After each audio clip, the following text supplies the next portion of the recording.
문막중앙교회 성도 여러분 안녕하세요. 만나서 반갑습니다. 올 때 그 교회에서 이제 멀리서 봐도 저기가 문막중앙교회구나 하고 이제 십자가가 보이고 또 교회가 보이는 모습을 보면서 교회가 참 멋지고 아름답다 이런 생각을 했는데, 근데 제가 이제 이 본당에 들어서서 더 멋지고 아름다운 분들이 저보다 먼저 와서 기다리고 계시는 모습을 보고 제 마음이 매우 따뜻해지고 긴장이 싹 풀렸습니다. 긴장하면서 왔는데 여러분 모습을 뵈니까 마음이 따뜻해졌습니다.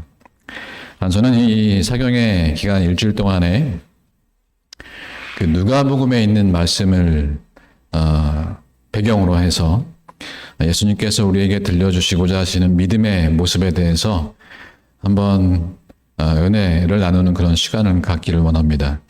오늘과 내일 수요일까지는 누가복음 8장에 있는 말씀을 보고요. 그리고 이제 목요일에는 누가복음 10장, 그리고 금요일에는 누가복음 12장, 그리고 안식일에는 다시 누가복음 10장에 있는 말씀을 보기를 원합니다.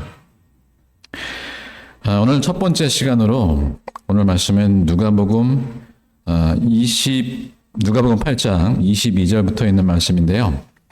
제가 봉독해 올리겠습니다. 누가복음 8장 22절로 25절까지 있는 말씀을 제가 봉독해 올리겠습니다. 하루는 제자들과 함께 배에 오르사 그들에게 이르시되 호수 저편으로 건너가자 하시매, 이에 떠나 행선할 때에 예수께서 잠이 드셨더니 마침 광풍이 호수로 내리침에 배에 물이 가득하게 되어 위태한지라. 24절입니다. 제 아들이 나와 깨어 이르되 주여 주여 우리가 죽겠나이다 한데, 예수께서 잠을 깨사 바람과 물결을 꾸짖으시니 이에 그쳐 잔잔하여지더라. 제자들에게 이르시되 너희 믿음이 어디 있느냐 하시니, 그들이 두려워하고 놀랍게 여겨 서로 말하되 그가 누구이기에 바람과 물을 명함에 순종하는가 하더라. 오늘 본문의 말씀 누가복음 8장에 22절부터 나와 있는 말씀과, 그리고 이제 좀 건너뛰면은 12년 혈루증 앓던 여인의 이야기가 나옵니다. 그리고 좀 지나면은 이제 12살 된 죽은 딸아이를 때문에 주님 앞에 왔던 야이로가 등장을 합니다. 근데 누가복음 8장에서 이렇게 연속되는 사건 속에서 주님께서는 우리에게 무엇을 말씀해 주시기를 원하시는가 하면은 믿음에 대해서 말씀을 해 주시기를 원하십니다. 그래서 오늘 본문에 제자들이 예수님과 함께 항해를 떠나죠. 이제 배를 타고 항해를 떠나는데, 그 항해를 떠나서 만난 광풍을 만난 이 사건은 믿음과 관련된 사건이라고 하는 것입니다. 먼저 오늘 본문의 말씀을 통해서 우리가 첫 번째 알 수가 있는 것은, 제자들이 예수님과 함께 항해를 떠났듯이 우리의 인생도 항해와 같다라는 것을 깨닫게 됩니다. 먼저 22절에 있는 말씀을 보시면은 하루는 제자들과 함께 배에 오르사 그들에게 뭐라고 말씀하셨어요? 호수 저편으로 건너가자. 주님은 오늘도 2024년을 맞이한 저와 여러분에게 믿음의 항해를 떠나자라고 초청을 하고 계십니다. 사람들은 인생을 항해와 같다고들 합니다. 인생은 험난한 항해다라고 이제 고대 로마의 철학자였던 세네카가 인생은 험난한 항해다라고 말을 하였습니다. 이 검푸른 바다 위를 노젓고 지나가야 하는, 어쩌면은 힘겹고 고통스러운 과정인 것처럼 우리의 인생이 그렇게 보여지기도 합니다. 그래서 어떤 사람들은 이 가도 끝이 없는 어둠 속의 항해라고 말을 합니다. 목적지를 향해서 가는데 끝이 안 보이는 거예요. 끊임없이 우리는 목적지를 향하여서 노를 저어갑니다.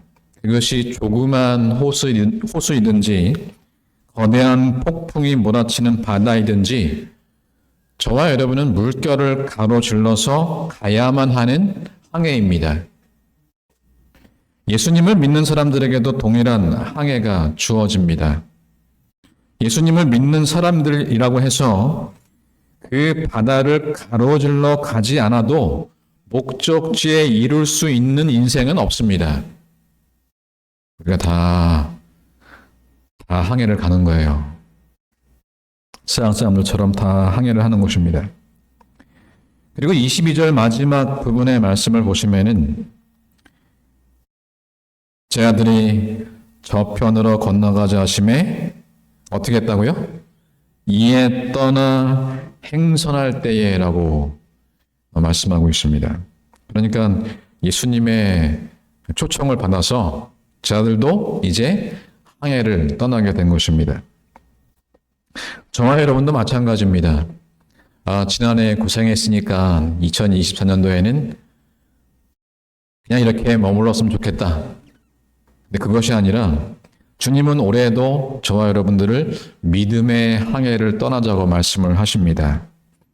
우리도 머물러 있을 수가 없어요. 그냥 이 자리에 주저앉아 있을 수 없다는 것입니다. 힘들어도 원망스러워도 더 갈 힘이 없어도 또다시 우리는 일어나야 하는 것입니다. 그리고 우리는 떠나 우리의 배를 노를 저어 가야만 합니다. 이것이 저와 여러분의 인생의 모습입니다.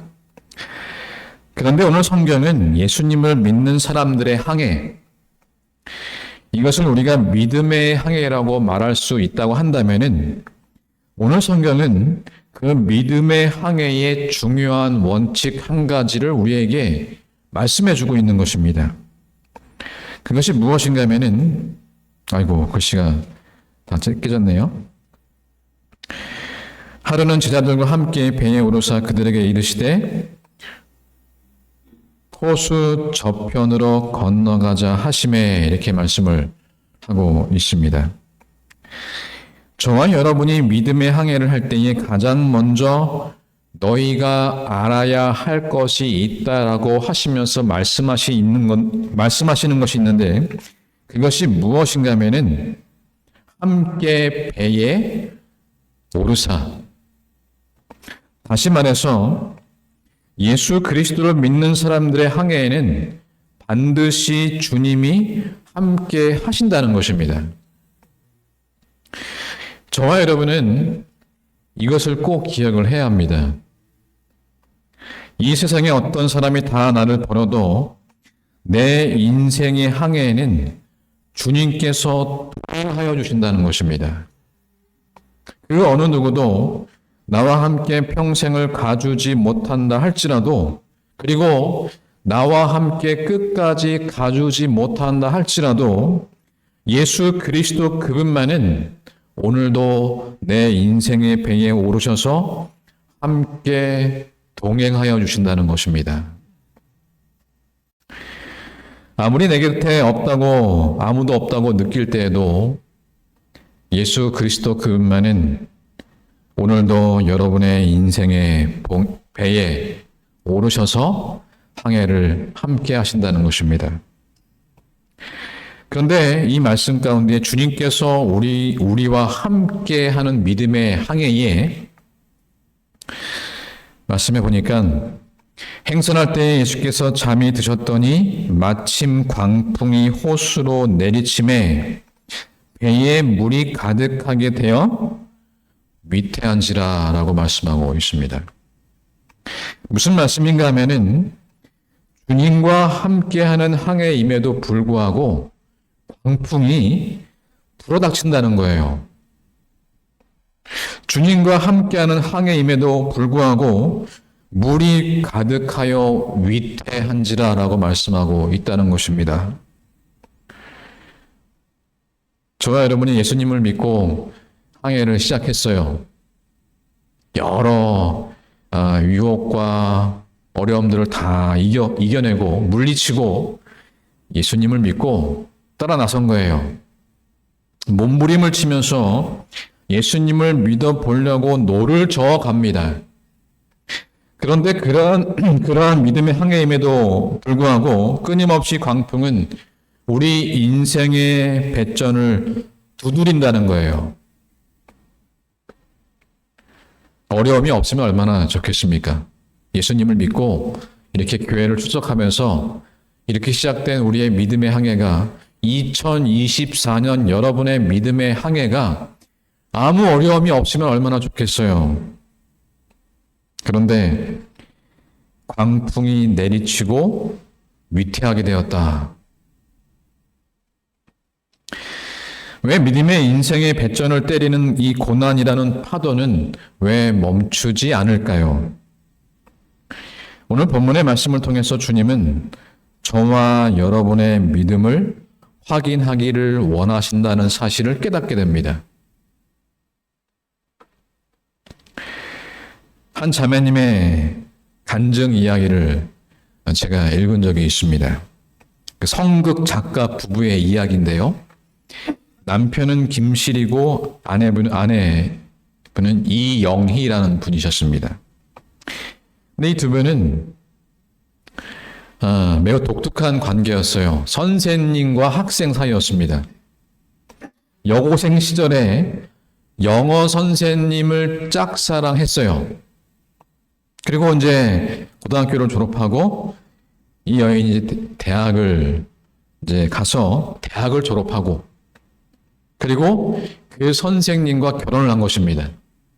고등학교 때 짝사랑한 그 선생님을 잊지 않고 계속 그 사랑이 유지가 되어서 결혼하게 되었습니다.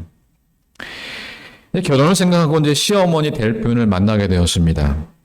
찾아뵙고 인사를 드렸더니 시어머니 될 분이 이런 말씀하시는 거예요. 예수님을 믿으면은 결혼을 시켜주겠다. 그러니까 교회 가서 목사님하고 침례 공부를 해라. 결혼의 조건을 예수님을 믿어야 한다는 거예요. 이 이형이라는 이 여인은 사랑을 위해서 고등학교 때부터 사랑했던 선생님과 결혼하기 위해서 그래 예수 믿는 게 뭐 그리 손해가 되겠느냐. 그래서 이 자매는 그때부터 교회를 출석하기 시작을 하였습니다. 그리고 얼마나 열심히 믿었는지 결혼해서 신혼여행을 어디로 갔는가 하면은 기도원으로 갔대요.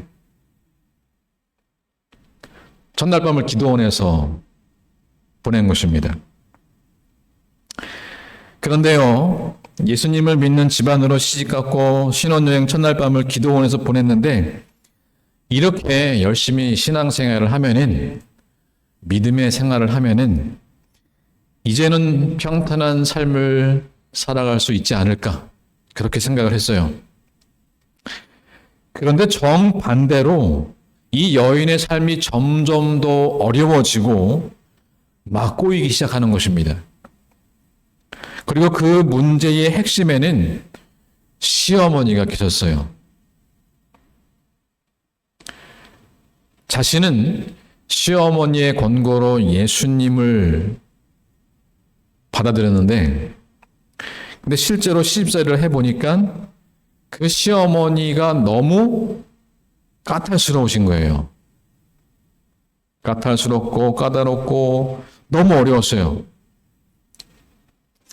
아마도 일찍 남편을 여의시고 오랜 세월 동안 홀몸으로 험한 세상을 사시다 보니까 성격적으로 좀 외골수가 되셨구나. 무언가 모든 게 정상적이지 않더라는 것입니다. 얼마나 그 시집살이가 힘들었는지 자꾸만 이 새색 씨의 살이 빠져가는 것입니다. 그래서 몸무게가 나중에는 40kg가 되었대요. 그렇게 몸만 마르는 것이 아니라 동시에 그녀의 마음도 점점 더 메말라가는 것입니다. 너무나 힘들어서 견딜 수가 없었대요. 그래서 더 열심히 교회를 나갔어요. 예수님을 의지하면서 더 열심히 교회 나갔는데, 그런데 결혼을 조건으로 교회를 나가라고 말씀하신 시어머니께서 뭐라고 말씀하시는가 하면은 너 이제 교회 가지 말아라. 교회 못 가게 하시는 거예요. 엎친 데 덮친 격으로 그 모진 시집살이를 하는 가운데 남편이 보증을 잘못 써서 자기 집과 땅을 모조리 다 빼앗기게 되었습니다. 그래서 어느 날 갑자기 하루아침에 길바닥에 내몰리게 되었습니다. 그녀의 표현을 그대로 빌리자면은 돈 한 푼 없이 엄동설안에 쫓겨나게 되었다.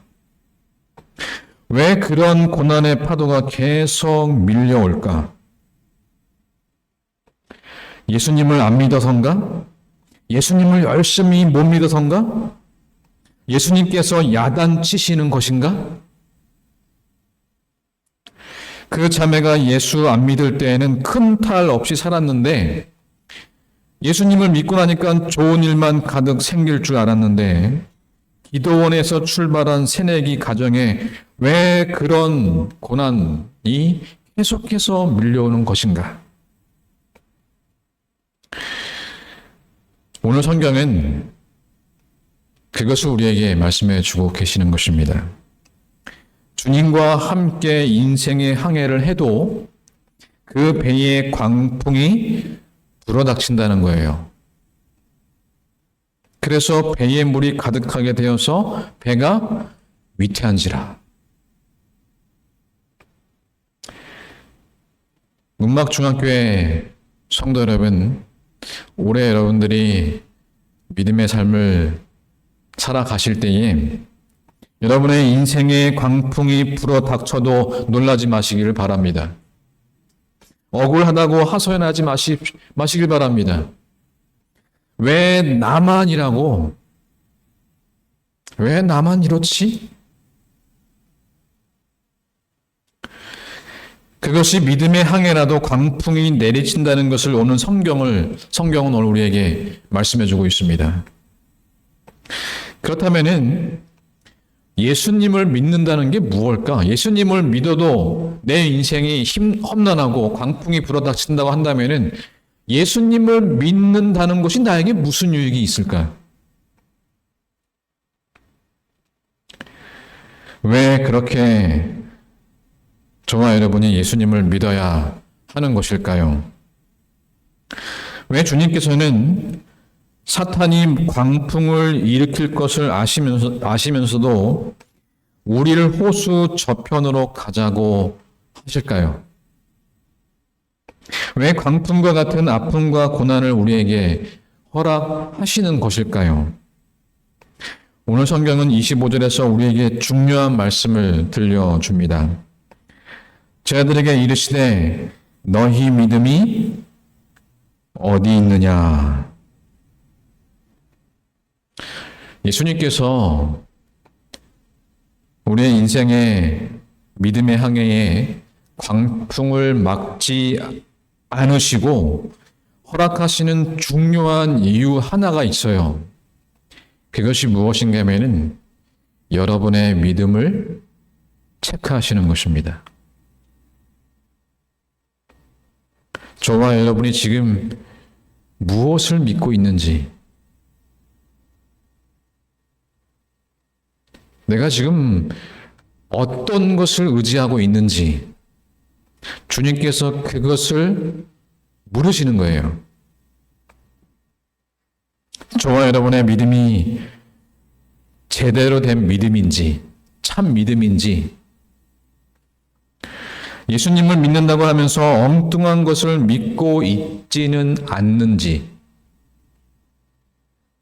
내 믿음의 시선이 예수 그리스도인지 아니면은 내 믿음의 시선이 40년 넘게 어부로 살아온 베드로처럼 나의 재능과 경험을 의지하고 있지는 않은지.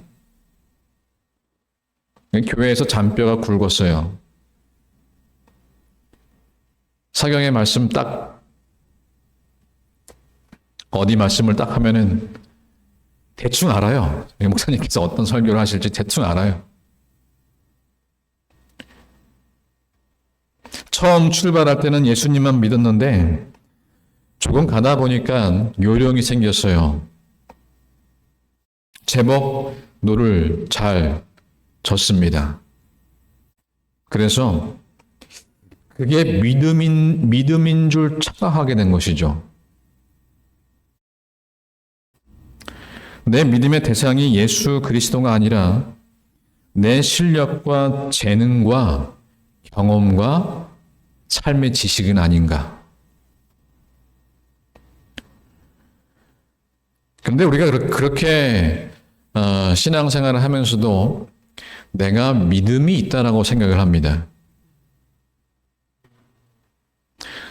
내가 믿음이 있다라고 생각을 하는 거예요.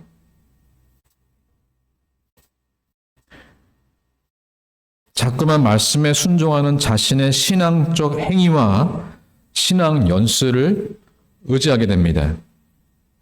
그러다가 고난의 광풍을 만나면은 우리는 두려움에 떠는 것입니다.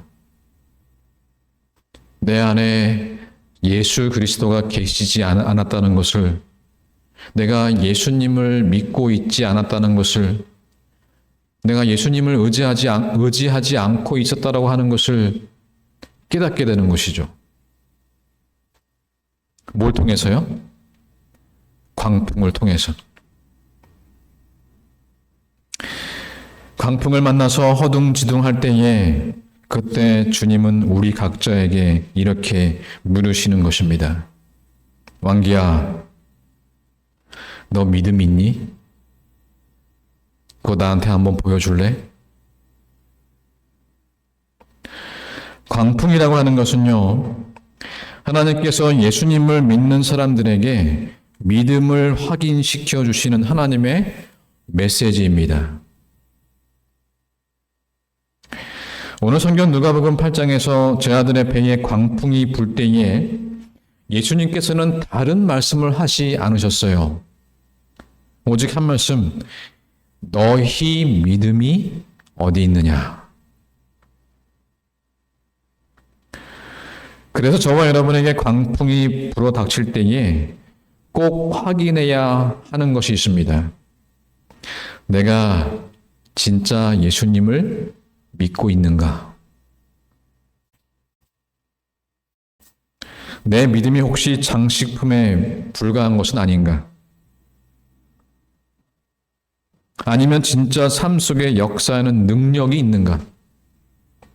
그것을 점검하라고 주님은 오늘 우리에게 광풍을 허락하신다는 것입니다. 오늘 본문의 이 갈릴리 호수의 돌풍으로 생긴 거대한 폭풍우의 사건은 우리 믿음의 실종 사건을 묻고 계시는 것입니다. 고난이 닥쳐올 때마다 예수님께서 내 곁에 계심에도 불구하고 어느새 내 안에 그분이 없는 듯한 인생을 살고 있지는 않습니까? 이 자매님 아까 읽어드린 김실 이영희님의 이제 자매 간증을 계속 보면은 책의 내용을 그대로 빌리자면은, 그래서 돈 한 푼 없이 엄동설한의 거리로 쫓겨났는데, 그런데 그 최악의 그 순간에 저는 완전하게 하나님을 경험했지요. 제 마음속에 하나님께서 나와 함께 계신다면은 저 산 꼭대기에 가서 천막을 치고 살라고 말씀하셔도 살겠고, 아니면은 다리 밑에서 살아라 해도 살겠다는 생각이 드는 것입니다. 그제야 저는 진짜 신앙생활이 무엇인지 깨닫게 되었습니다. 그 후로도 저는 힘든 일이 닥칠 때마다 이것이 내가 짊어지고 가야 할 십자가구나. 하나님께서 내가 감당하라고 주신 일이구나 하면서 담담히 받아들이게 되었지요.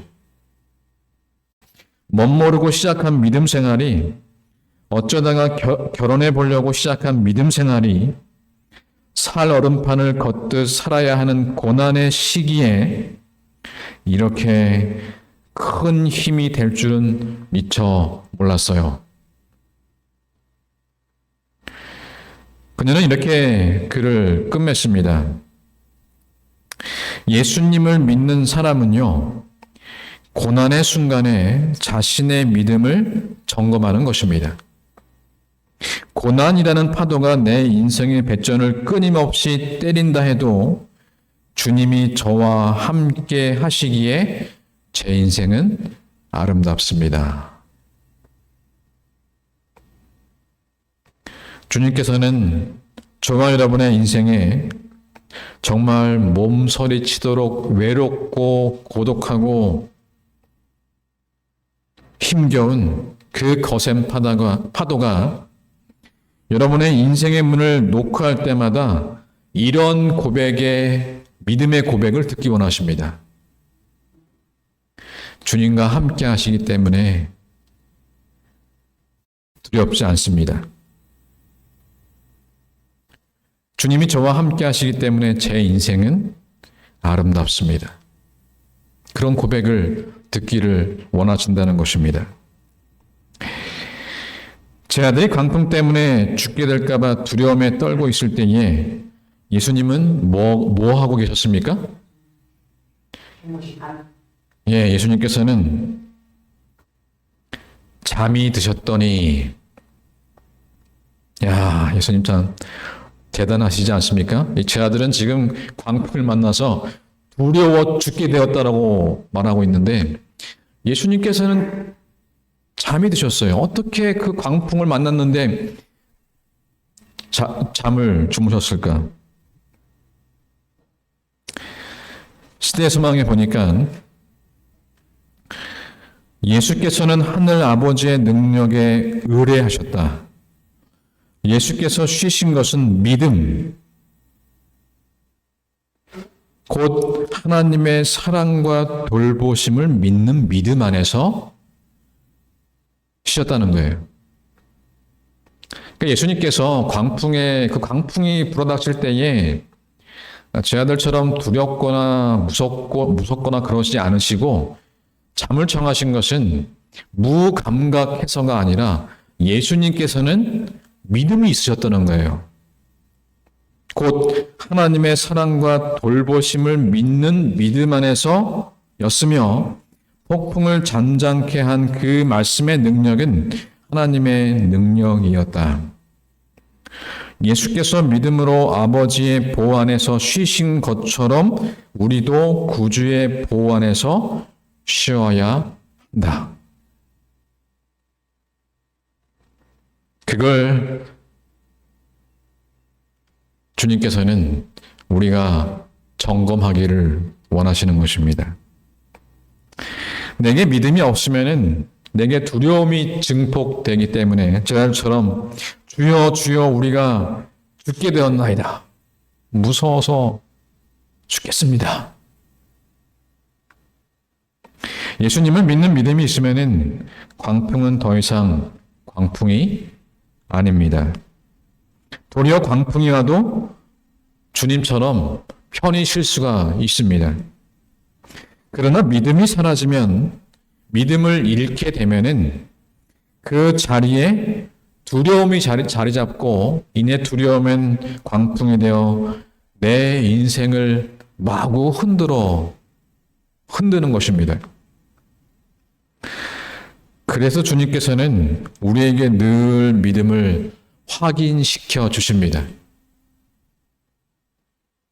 너희 믿음이 어디 있느냐? 그들은 자신을 구원하려고 노력하는 중에 예수를 잊고 있었다. 시험의 태풍이 점점 거세어지고 번갯불이 무섭게 번쩍거리며 파도가 우리를 덮칠 때 우리는 우리를 도우실 수 있는 예수가 계심을 잊어버리고 홀로 폭풍과 싸운다. 우리의 희망이 사라지고 멸망 직전에 빠질 때까지 우리는 자신의 힘을 의뢰한다. 내 믿음이 어디 있느냐?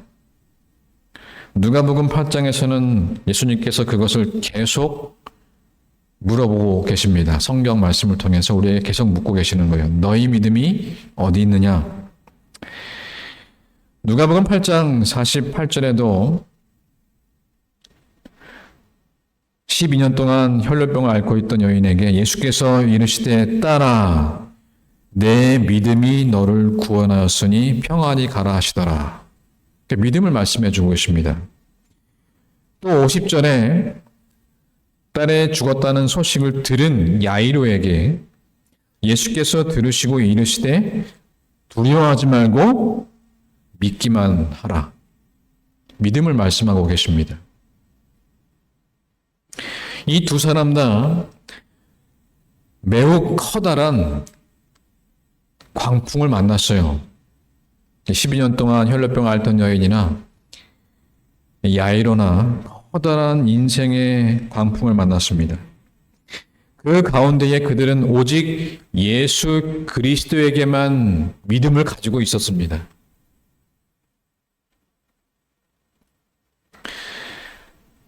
혹 여러분이 지금 이 시간에 교회에 와 계시기 때문에 그런 여러분의 순종적인 행위 때문에 믿음이 있다라고 생각하고 계시지는 않습니까? 혹은 우리가 하나님의 말씀에, 하나님의 계명에 순종하는 그런 삶을 살기 때문에, 말씀에 순종하는 삶을 살기 때문에 내가 믿음이 있다라고 생각할 수도 있어요. 지금 여기 등장하는 제자들은 이 사건이 일어나기 전에 무슨 말씀을 들었는가 하면은 예수님께서 하나님의 나라에 대해서 비유로 여러 가지 비유로 말씀을 주셨어요. 그리고 예수님께서는 이제 사람들을 떠나서 무리를 떠나서 그 가버나움 그 해변가에는 많은 무리들이 예수님을 따르고 있었는데 그 무리들을 떠나서 건너편 호수 건너편으로 가자라고 말씀을 하십니다. 제자들에게 그 당시에 예수님 당시에 제자들에게 가장 힘든 주님의 말씀은 어떤 말씀이었는가 하면은 무리들과 떨어지라는 말씀이었어요. 이 제자들은 예수님을 따를 때에는 비전이 있었고 야망이 있었거든요. 그 예수님께서 무리 속에 계실 때에 예수님이 많은 인기를 받으시고 추앙을 받을 때에 제자들은 자부심도 생기고 긍지도 생기고 내가 예수님을 따르기를 잘했다라고 생각을 했거든요. 근데 예수님께서 갑자기 호수 저편으로 건너가자. 이 따르는 무리들을 놔두고 호수 저편으로 가자고 말씀하실 때에는 그 말씀에 순종하기가 매우 어려웠어요. 근데 제자들은 예수님이 하신 말씀을 순종하여 따라 나서서 믿음의 항해를 시작한 것입니다.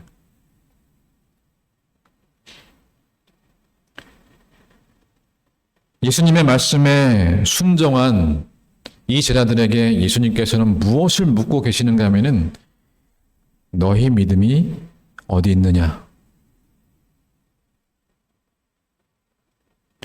오늘 성경이 우리에게 말씀해주고 있는 것은 말씀에 순종하는 우리의 행위 자체도 믿음의 대상이 될 수 없다는 것입니다. 믿음이라고 하는 것은 광풍이 불어 닥칠 때에 비로소 드러나게 됩니다. 내게 기분 나쁜 일이 생길 때에 비로소 내가 누구를 의지하고 누구를 믿었는지가 드러나게 되는 것입니다. 내게 불이익이 생기는 일이 발생했을 때 비로소 나의 시선이 어디로 향해 있는지를 알 수 있게 되는 것입니다. 또 예수님과 가장 가까이에 있는 것도 믿음이 아니라고 오늘 성경은 우리에게 말씀해 주고 있는 것입니다. 제자들이 타고 있던 배는 작은 배예요.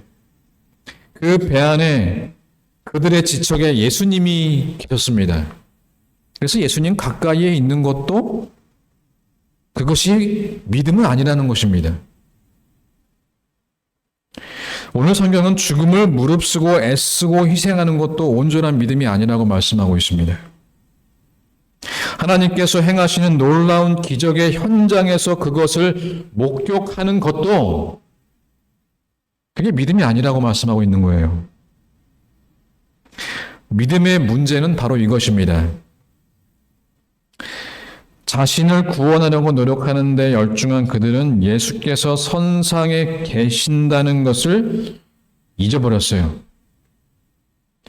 우리가 매 순간을 살아가면서 예수님께서 나와 동행하시지 않습니까? 내가 어디를 가든지 친구를 만나든지 시장에 가든지. 그런데 내가 자꾸만 예수님께서 나와 동행하고 계시는데 자꾸 그분을 인식하는 것을 잊어버려요. 그들은 자신을 구원하려고 노력하는 중에 예수를 잊고 있었다. 예수님을 잊고 있는지 잊고 있지 않는지 그걸 묻고 계시는 거예요. 네 믿음이 어디 있느냐 하고 말씀하실 때에는 내가 지금 나를 혹시 잊어버린 거 아니냐? 그날 밤 제자들의 믿음의 문제는 믿음의 대상인 예수님을 잊어버린 것입니다. 그리고 그 문제는 저와 여러분의 문제이기도 한 것입니다. 우리가 예수님의 명령에 순종해서 먹지 말라는 것은 먹지 않았고 가지 말라는 곳은 가지 않았어요. 말씀에 순종해서 교회에 와 있지만은 정작 우리가 예수님을 잊고 있을 수 있다라는 것입니다. 믿음이 없어진 거예요. 교회는 계속 나오고 말씀을 보면서 말씀을 따라서 순종해 나가는데 근데 뭘 잊어버릴 수 있다는 거예요? 예수님을 잊어버릴 수 있다는 것입니다. 그런 우리를 살리시려고, 그런 제 아들을 살리시려고 광풍을 허락하신 것입니다. 너희의 믿음을 점검해 보자는 거예요.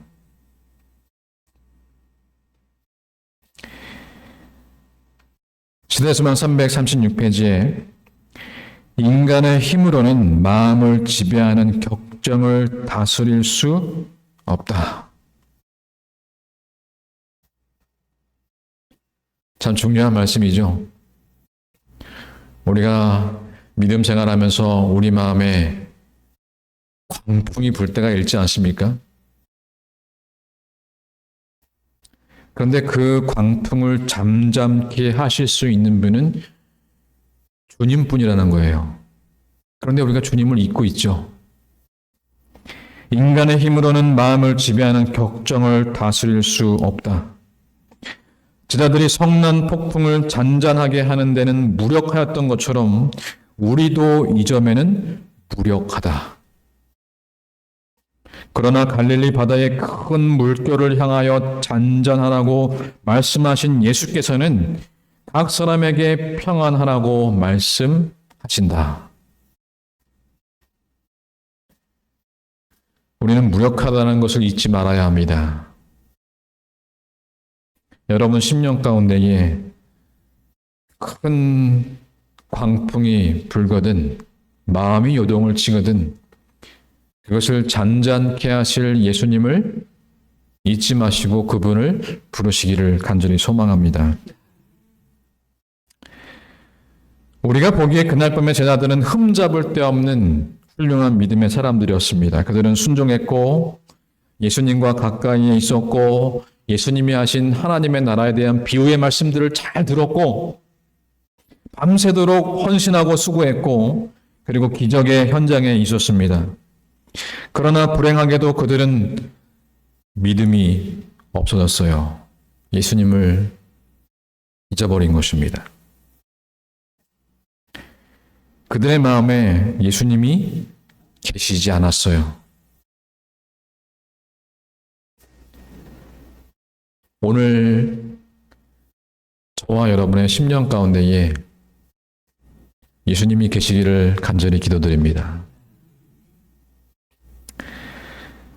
육지건 바닥은 우리가 구주를 마음속에 모시고 있다면 두려워할 필요가 없다. 죽게 대한 산 믿음이 인생의 바다를 잔잔하게 할 것이요. 당신이 가장 좋다고 생각하시는 방식으로 우리를 위험에서 건져내실 것이다.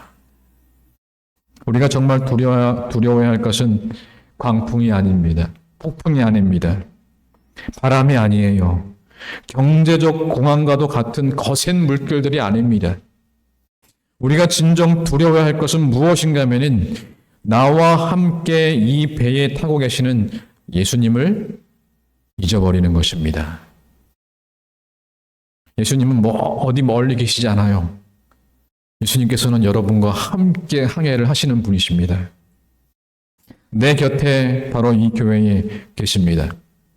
그분을 바라보시고 그분께 부르짖고 그분을 찾는 믿음이 있는 우리 문막중학교의 성도님들 되길 바라면서 오늘의 말씀을 드리도록 하겠습니다. 기도하시겠습니다.